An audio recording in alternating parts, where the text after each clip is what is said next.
Salut à tous, bienvenue dans cette nouvelle vidéo. Aujourd'hui on fabrique un couteau à partir d'une grande râpe.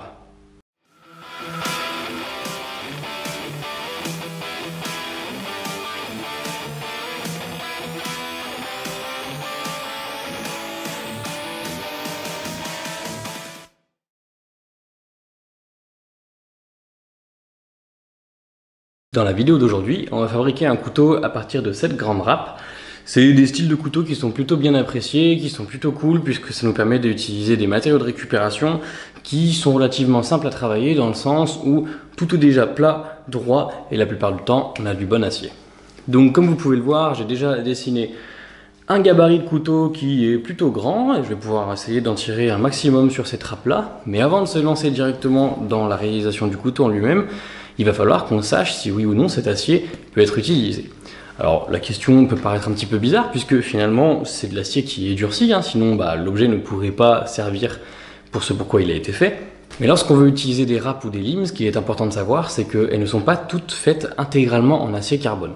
Il y a parfois un centre en acier mou et c'est uniquement les quelques dixièmes de millimètre en surface qui sont durcis. Et si jamais c'est le cas pour cette râpe-là ou pour n'importe quelle autre lime, à ce moment-là, on ne pourra pas la travailler en enlèvement de matière puisqu'on va avoir l'autre tranchant qui sera forcément au niveau de l'acier qui ne sera pas durci et donc qui ne pourra pas prendre la trempe. Donc pour pouvoir vérifier ça, ce qu'on va faire, c'est couper un petit bout et commencer à détourer en fait notre couteau à la meuleuse. Et pour pouvoir savoir si la totalité de l'épaisseur de l'acier est en acier qui peut être trempé, on va tremper ce petit bout d'acier dans du perchlorure. Et si la coloration qu'on a est uniforme et qu'on n'a pas de taches plus claires au milieu, à ce moment-là, c'est que l'intégralité de la râpe sera effectivement en acier trempé et donc on pourra l'utiliser pour faire notre couteau. Allez, c'est parti!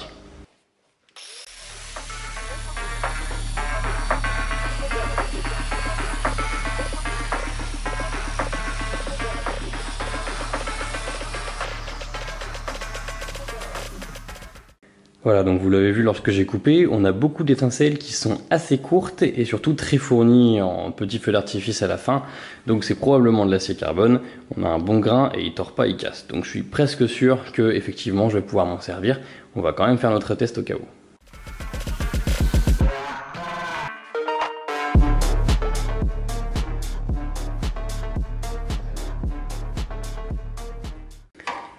Bon, et bien on voit bien la partie que j'ai trempée dans le perchlorure de fer et celle qui l'a pas été. On a une belle couleur noire bien uniforme et qui est sur toute l'épaisseur. Donc ici, notre lime est en effet utilisable pour pouvoir faire un couteau.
C'est bon, notre profil de couteau est fait. Maintenant, il va falloir qu'on s'attache à un ou deux points, notamment le fait que la surface de la râpe, elle n'est pas du tout plate, elle n'est pas du tout uniforme.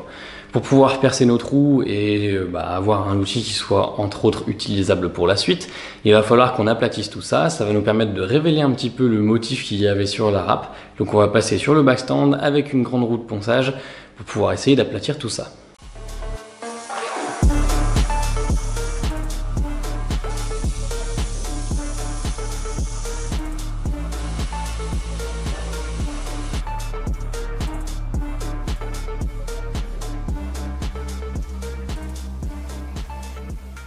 Maintenant que ça c'est fait, on va pouvoir percer les trous. L'acier que j'utilise ici est déjà trempé, donc on va pas s'embêter à faire un recuit, ce serait une autre solution, mais moi j'ai pas envie parce que ça va me prendre du temps. Donc ce qu'on va faire, c'est utiliser des forêts qui sont plus dures que l'acier trempé, et ici en l'occurrence c'est des petites mèches avec des pastilles carbone. Vous trouverez des liens dans la description pour pouvoir acheter les mêmes forêts que ceux que j'utilise. Je mets un gros disclaimer là-dessus. Ce qui est important à comprendre, c'est qu'il faut surtout pas forcer sur ces forêts-là. C'est pas du tout fait pour du travail fort. Il faut vraiment laisser le forêt travailler tout en douceur, sinon ils risquent de casser. Après, ils sont pas très chers. Moi, personnellement, je les considère comme du consommable. Je sais qu'un forêt va me faire peut-être entre 2 et 10 trous suivant l'utilisation que j'en ai. Et puis après, je vais devoir en changer.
Voilà, le couteau est prêt pour la trempe. Sur celui-ci, on va essayer d'avoir une jolie ligne de trempe, comme ça va nous permettre d'avoir quand même un petit peu d'intérêt au niveau des couleurs de la lame, et qu'on puisse quand même profiter de ce joli pattern sur les plats. J'ai récupéré un morceau de la lime pour pouvoir faire des tests de trempe dessus, pour voir si j'arrive à avoir les bons traitements thermiques pour ce couteau.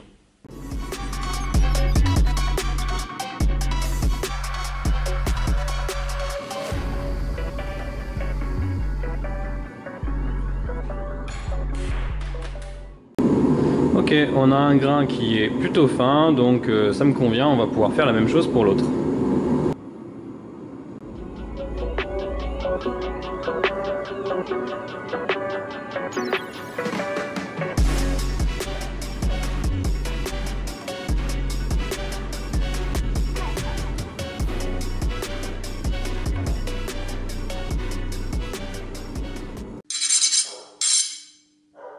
Hop, le couteau est trempé. Ici, on a deux plaquettes qui sont suffisamment larges pour pouvoir accueillir le manche. On va essayer de les modifier un petit peu en ajoutant une partie noire et probablement en mettant des intercalaires noirs dessus. Ça va permettre de les épaissir un petit peu. Elles proviennent de chez David Grimaldi de la société Optibuen Co. Et vous trouverez un lien dans la description avec un code promo pour pouvoir vous les procurer si elles vous intéressent.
Bon bah voilà, après révélation à l'acide, je suis très content du résultat.